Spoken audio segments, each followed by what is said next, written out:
I was discovered when I was 14 by a modeling scout. I was much younger and thinner. And they had me do like a cold read, like a Reese's peanut butter puff commercial. And I did it, and they, told my mom that was the best cold read we've ever heard, and we want her to join our agency. And my mom was like, they're lying. They just want our money, and they didn't ask for money. And so that was like when the wheels started spinning, like I maybe I could do this. And so we went back to Kentucky, and I couldn't even finish out the school year. I had to get back to New York. And then I ended up going to New York for the summer. And then the summer was ending, and my mother could see that this was something that was extremely important to me. And I was weird. I was like a weird artist in a smallish town. I mean, Louisville's not,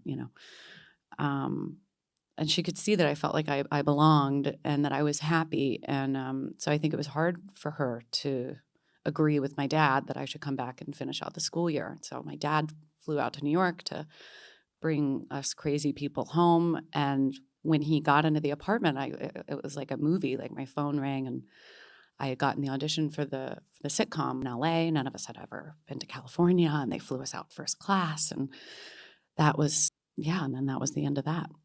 But that kind of assurance that allowed you to do the cold read and for them to say, can you remember what it was? Was it just obvious to you that you would become that Reese's? Yeah, it was like this confidence that comes with youth that goes away probably as soon as you turn 30. I remember telling my parent, I just had no doubt that it would work. I think that can only happen with youth. I had never experienced being turned down at anything before other than like sports, I guess. But yeah, I did. I felt so confident and sure, which I guess made an impact on my parents, who had never really seen me that, driven to something. So who was, you had then presumably an agent or something, who was advising you on what to take? I'm interested in, because the first clip we're going to see is from sBone, which is an extraordinary independent film, but not in the realms of TV sitcoms or anything like that. So I'm interested how these things came across your radar.